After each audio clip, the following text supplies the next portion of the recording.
El Poder Judicial del Estado de Baja California Sur evoluciona para ti.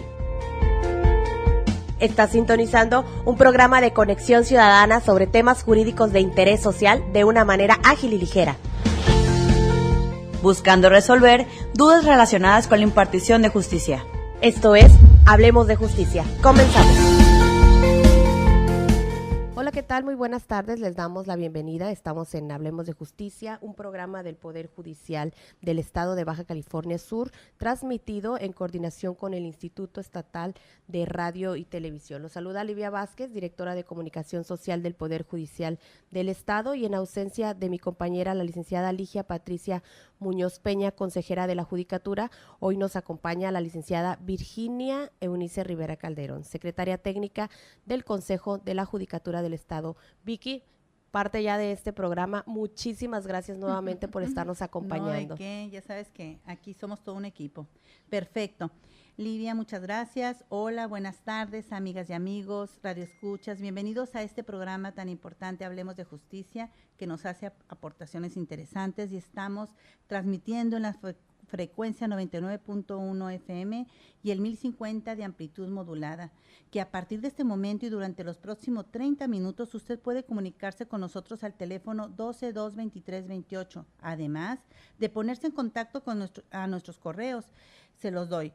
Es en minúscula, hablemosdejusticia@hotmail.com y hablemosdejusticia@tribunalbcs.gov.mx. Contáctenos, sugiéranos, denos temas que sean de su interés. Eso es lo que pretende el Poder Judicial, darles ese servicio y ampliar estos temas tan interesantes. Así es. Bueno, pues esta tarde, y como los programas anteriores, pues hemos estado de manteles largos teniendo personalidades que nos han acompañado en este programa. El día de hoy nos acompaña el doctor Fernando Díaz Colorado, quien nos va a hablar acerca del problema de las víctimas del sistema penal. Efectivamente, como dijo mi compañera, estamos de fiesta y nos rayamos con una gran participación con el máster filosófico, que precisamente es una persona especializada en la administración pública, en derecho penal, en ciencias forenses, en seguridad privada, y máster en filosofía, como dije, latinoamericana, en psicología clínica con base antropológica en la Universidad de Salamanca, en España, y profesor docente universitario de la Universidad Santo Tomás en Bogotá. Precisamente lo vamos a escuchar y le damos la bienvenida, porque este tema que va a manejar nos va a enriquecer precisamente con ese problema de las víctimas y el sistema penal, ¿verdad? Bienvenido. Muchas gracias a ustedes por la invitación, estoy muy feliz de estar acá. Pues bueno, un placer tenerlo con nosotros, y pues vamos a iniciar para que podamos poner en contexto a las personas que nos sintonizan. ¿Cuál es el concepto de la víctima desde el sufrimiento de las personas, y el concepto de acuerdo a lo que nos establece la ley? Bueno, dijéramos que ese es un tema bastante amplio, muy complejo, que aquí queda como muy difícil resolverlo, pero voy a intentar que la gente que me escucha, la gente que nos escucha, nos pueda entender. Dijéramos que el problema de la justicia estuvo dijéramos que no tanto tiempo, desde que apareció el concepto de Estado, se especificó con claridad que el victimario era el que violaba una ley y que la víctima era la que la padecía. Dicho de otra manera, el sujeto activo era el criminal y el sujeto pasivo era la víctima. Pero la ofensa no iba dirigida fundamentalmente hacia la víctima, sino la ofensa estaba centrada en un estatuto normativo, es decir, en la ley.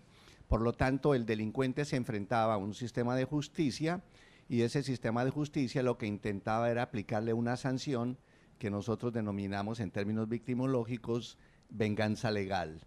Es decir, que la persona que cometía un delito era castigada con prisión o con privación de la libertad en sus diferentes formas, y la víctima nunca participaba de ninguna manera en el proceso penal, no tenía derechos, no podía reclamar la participación, no era considerado un sujeto activo dentro de la investigación. El delincuente se enfrentaba al Estado, y por lo tanto el Estado era el que se suponía lo iba a sancionar. Este modelo fracasó, como ha fracasado todo el sistema de justicia en el mundo occidental, y fracasó justamente porque el delito, la concepción de delito ha cambiado. después de la Segunda Guerra Mundial, después del genocidio nazi, después de las muertes de más de 6 millones de personas, la pregunta que se hizo es, ¿y qué hacemos con las víctimas? Porque si bien el juicio de Nuremberg aplicó sanciones de pena de muerte, cadena perpetua y prisión por largos años a los criminales de guerra, también era cierto que las víctimas, principalmente judíos, polacos, personas con condiciones biológicas y patológicas graves que fueron mutilados, que fueron asesinados, no recibían de alguna manera sus familias reparación alguna. Sí. El concepto entonces de víctima comenzó a emerger desde esa gran pregunta, y es, ¿qué entendemos por justicia? Si la justicia es aplicar una sanción o ejecutar un ejercicio de venganza, o si la justicia es mucho más dirigida hacia reparar lo dañado. Entonces, el concepto de víctima comienza a emerger, pero esto es muy reciente. Dijéramos que el concepto de víctima en el derecho aparece después de los años 80. Así es. El movimiento victimológico comienza en los años 70, pero es Naciones Unidas, el Consejo de Europa y algunas resoluciones que se han sacado por organismos multilaterales que intentaron de alguna manera cambiar el sistema de justicia para centrarlo en las víctimas. Es decir, entender que el delito, más que violar una norma, era afectar directamente a una persona, era producirle un sufrimiento. Una afectación. Exactamente. Por lo tanto, el delito deja de ser un concepto abstracto allá arriba, colocado en el derecho, para convertirse en una manifestación de dolor de la persona que reclama ser reparada. Ese concepto de víctima como persona reparada tiene una connotación plural. Me explico. Cuando una persona es víctima de un delito, por ejemplo, vamos a suponer que alguien ha sido secuestrado, no solamente el secuestrado es la víctima, sino que también lo es su familia, su entorno laboral, su entorno social. Es decir, no se puede hablar de víctima en singular, sino se tiene que hablar de víctimas, y eso nunca lo contempló el derecho penal. Es un daño moral para todos los que rodean a la... Incluso hay delitos que afectan a toda la estructura social, que generan trauma colectivo, Sin duda. que genera afectación social. Y eso el derecho no lo había contemplado. Hoy estamos en presencia de contemplar eso, de reformar los estatutos normativos, de cambiar los procedimientos para incluir no solamente a la víctima directa, sino también a las víctimas consecuentes de ese acto. Entonces hay una diferencia gigante entre el concepto de víctima del derecho penal tradicional, centrado en la violación a una norma, y el concepto de víctima desde el sufrimiento, desde la afectación y desde el dolor que produce el delito. Por lo tanto, el sistema se debe mover, no necesariamente ni exclusivamente a sancionar, a colocar en prisión al victimario, sino a reparar a la víctima. Y ahí viene toda una serie de apreciaciones muy discutibles hoy en día y muy cuestionadas hoy en día por algunos, dijéramos, que plantean entonces que lo que se debería dar es, como decía Antonio Beristain, un encuentro recreativo entre víctima y victimario, encuentros que permitan de alguna manera que el victimario comprenda lo injusto del hecho y la víctima pueda comprender las razones que tuvo el victimario, así como el victimario poder escuchar el grado de sufrimiento producido. Ese sería un acto de justicia mucho más cercano que un ejercicio procesal. Difícil. Es bien difícil porque Pero se necesita la necesario. participación De de ambos, ambos. la disposición para poderlo llevar a cabo. Y prepararlos para ello también. Exactamente. Que no es lo mismo. Por eso Así yo es. digo algo que no les gusta mucho a los abogados, y es que el derecho es muy importante para dejárselo solo a ellos. Esto es un problema de sociólogos, psicólogos, antropólogos, Así es. criminólogos, Así que es. permitan ver desde una perspectiva multidisciplinaria Así es. el problema. De ahí que esto no es tan sencillo. Qué bárbaro.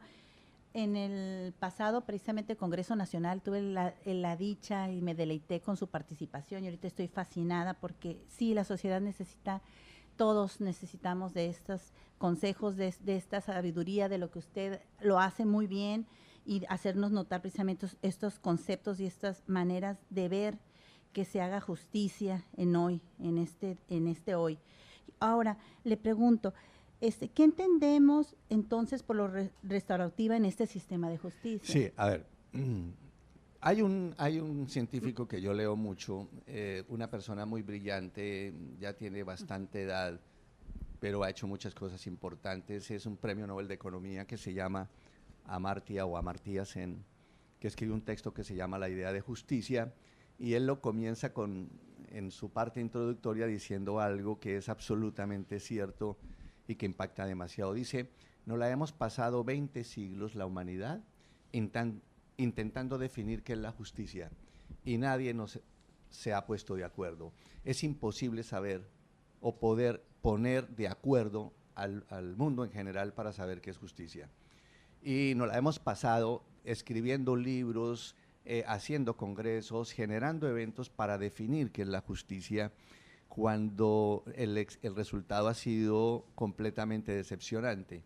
Y dice Amartya Sen, dice, cuando lo que deberíamos haber hecho era eliminar las injusticias. Es decir, cuando usted elimina las injusticias, la justicia brota, la justicia aparece. Cuando usted le da de comer al que tiene hambre, cuando usted le da ropa al que está desnudo, cuando usted alimenta al que requiere, cuando usted le da afecto a un niño que no lo tiene, usted está haciendo un acto de justicia. Y yo pienso que eso es lo que le pasó al sistema penal. El sistema penal pensó que la justicia estaba dada por el tipo de castigo que le imprimía al delincuente, de ahí que se centró en la prisión, en la pena de muerte, en la cadena perpetua, en la multa, en el arresto, y se olvidó de la víctima, cuando lo que debió haber el derecho realizado es moverse hacia la víctima. Entonces el derecho cambia de una perspectiva retributiva, sancionadora, a una perspectiva restauradora, ¿no? Que decir, abarca mucho. Claro, Ajá, no nada más que lo es económico. satisfacer las necesidades de las víctimas. Y aquí quiero hacer una precisión, porque yo no me quiero quedar solo en lo procesal, en términos de cómo debería el sistema procesal moverse para lo restaurativo, sino que pienso que desde que la víctima pisa una institución de justicia, desde que la víctima entra en contacto con el sistema de justicia, debería ser restaurativo. Por ejemplo, las víctimas tienen 3 necesidades básicas y fundamentales que deben ser atendidas desde la perspectiva restaurativa. Y es, la primera necesidad, todas 3, cuando dicto esta charla, es curioso porque yo coloco en mi imagen de PowerPoint, coloco primero, luego coloco primero y luego coloco primero, y la gente piensa que me he equivocado, que debe haber colocado primero, segundo y tercero. No, es que las 3 están de primero. Son importantes. Entonces, la primera, dijéramos, necesidad es que la víctima requiere que se le crea. Sí, Es decir, somos de buena fe El y sistema tenemos que de creerles. justicia debería moverse Siempre, creyéndole a la así víctima. es. La Así tarea es. del Estado es Así probar es. que eso ocurrió. Pero la víctima necesita validez de su discurso por algo muy sencillo, porque fue testigo del hecho.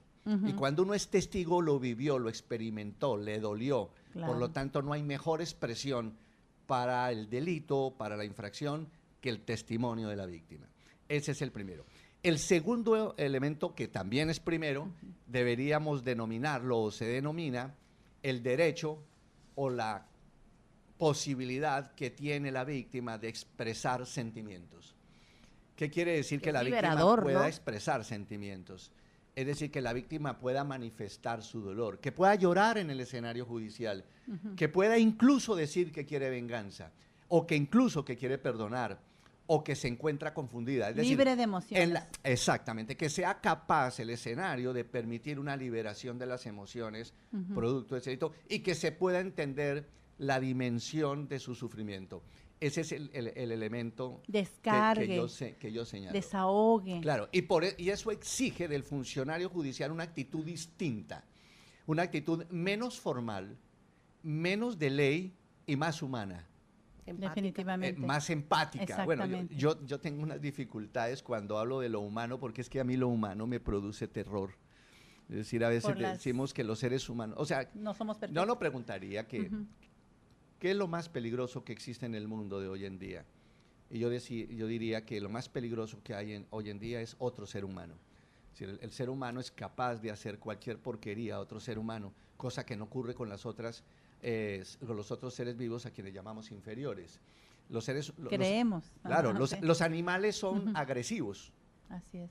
Pero los seres humanos somos violentos. ¿Les parece si vamos a una pausa? Porque el tiempo lo tenemos encima. Vamos a una pausa, ya regresamos. Estamos en Hablemos de Justicia. No se vaya. Vamos a un corte y ya regresamos. Esto es Hablemos de Justicia. Ya estamos de regreso. Esto es Hablemos de Justicia.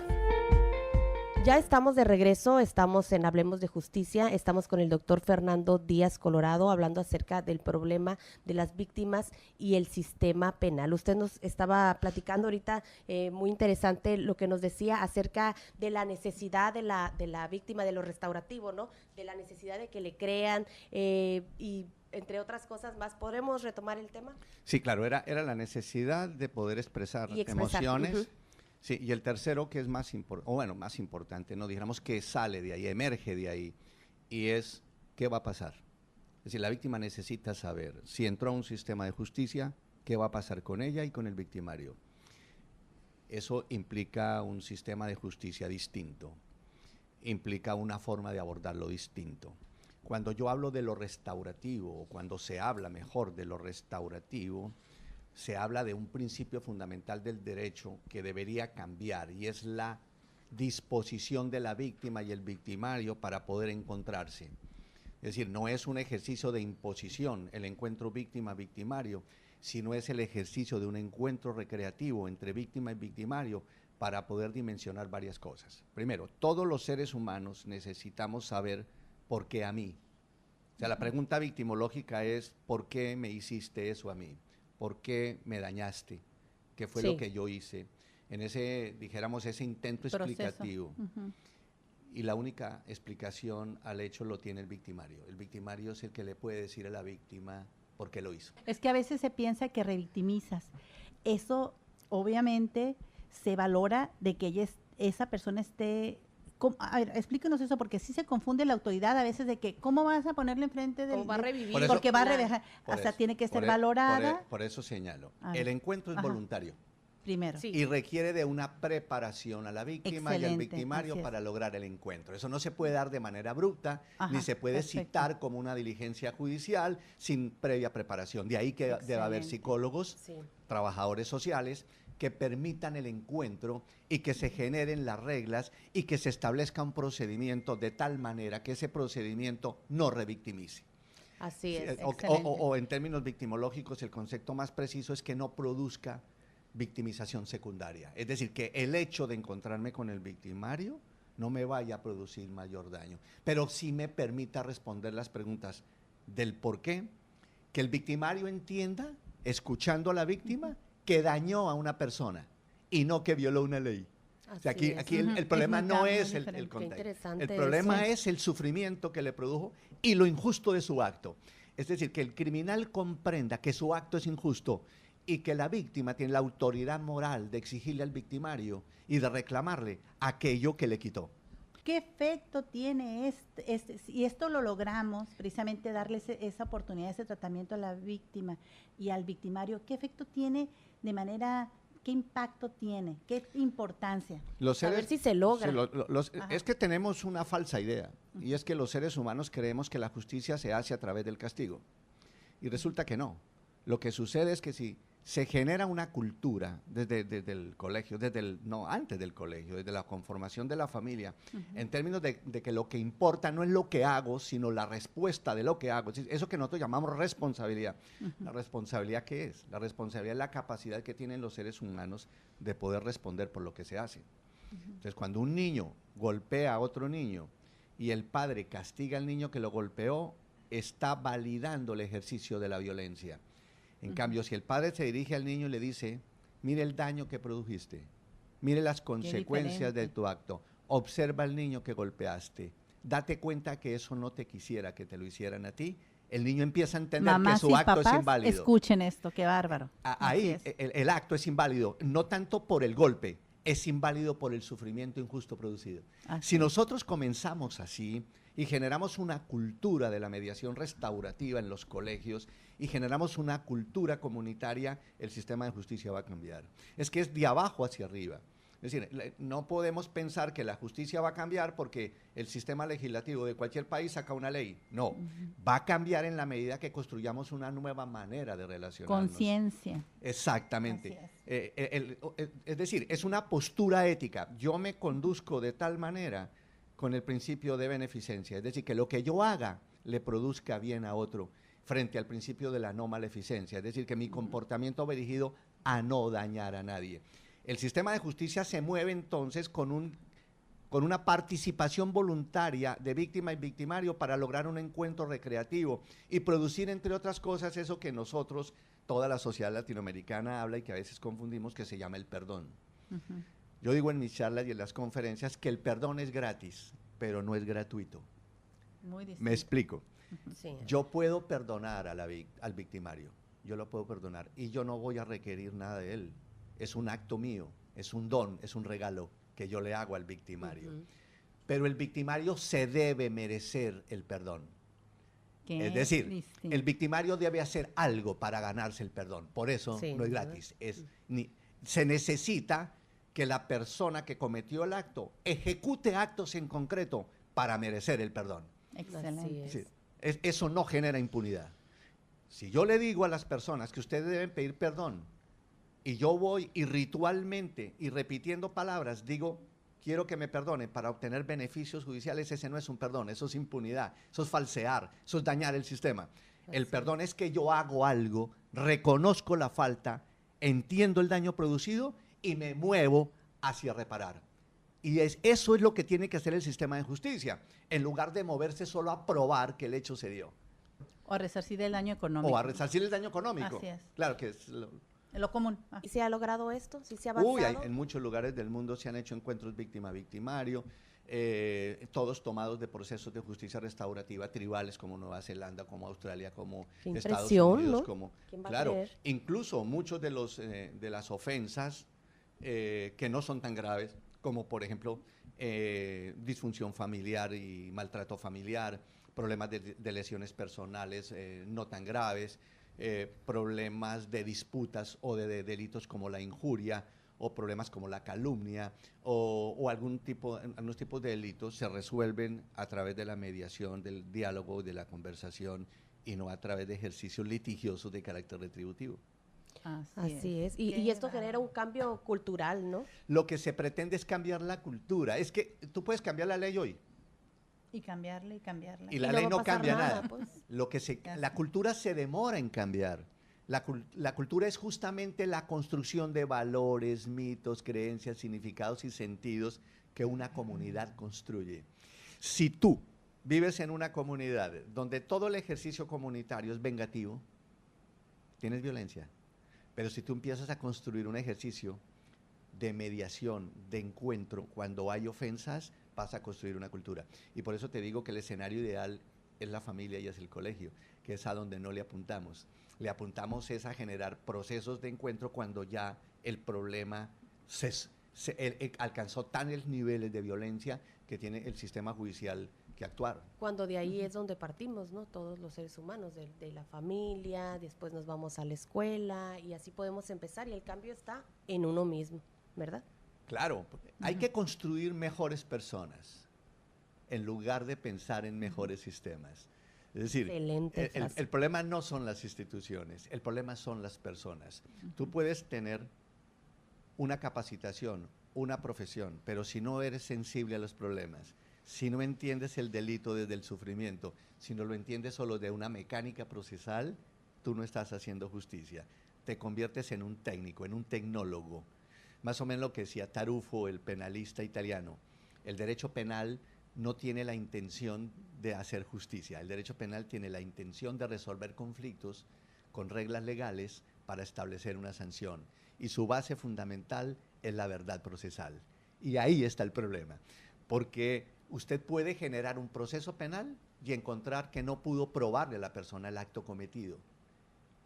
Sí. Y por lo tanto no sancionarlo en función del principio del indubio pro reo o de no probarle al sujeto.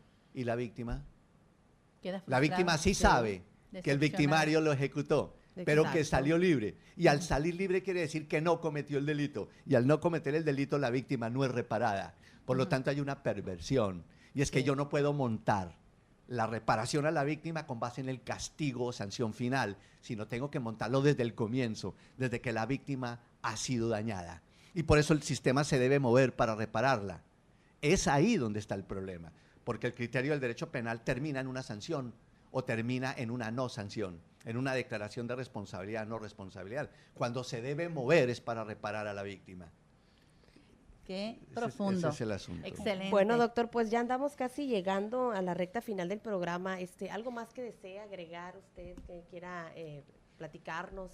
No, yo pensaría que estamos en mora de crear una cultura de lo que se pudiera denominar encuentros recreativos a saber de la familia, del colegio y de las relaciones sociales. Tenemos que cambiar la manera como vemos el acto de justicia. Tenemos que movernos para no dañar a las personas. Tenemos que empezar a entender, como dijo Manuel Levinas, que estamos en un mundo en donde hay otros y que esos otros son distintos a mí, piensan distinto a mí, son diferentes a mí.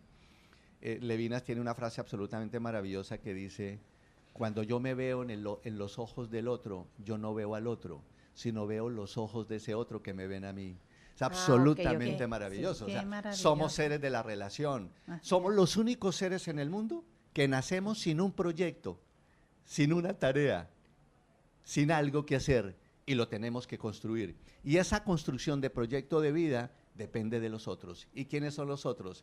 Son mi familia, son mi sociedad, son mi comunidad. Y desde ahí debemos comenzar, porque ese sistema de justicia inventado desde el Estado ha fracasado. Y tenemos impunidad, crimen, desprecio y humillación imposibles de superar desde la ley. Tenemos que construir desde abajo. Y si eso implica la ausencia del Estado para mejorar la comunidad, yo lo vería muy bien. Yo no creo en el mito del Estado. Creo más bien en la construcción comunitaria, resolución de conflictos de una manera pacífica, de una manera consensuada, hablada, interactuada y mucho más compleja de lo que nos pretenden resolver a través de procesos penales que no han sido útiles hasta el momento. Qué bárbaro, qué Bien. sensibilidad. Bueno, doctor, pues hemos De eso llegado, ocupamos. sí, sin duda Así, alguna. total. Muchísimas gracias, queremos agradecerle. No, Hemos señora. llegado ya ahora sí que a la parte final de nuestro programa, pues el tiempo en radio es corto y con esta amena y interesante plática se ha ido más rápido que de costumbre. Muchísimas gracias por haber estado con nosotros. No, a ustedes, y estoy muy feliz de estar aquí. Gracias. Es un placer, qué bárbaro. Sintonícense, por favor, el próximo miércoles en punto de las 6:30. Se despide la licenciada Virginia Rivera, su servidora. Fue un placer. Máster, bienvenido y muchas gracias por su aportación. Amiga Livia, hasta la próxima. Bueno, pues también se despide Livia Vázquez. Recuerden, como ya lo dijo Virginia, tenemos una cita el próximo miércoles. Hasta la próxima. Esto fue Hablemos de Justicia, un programa del Poder Judicial del Estado de Baja California Sur en coordinación con el Instituto Estatal de Radio y Televisión.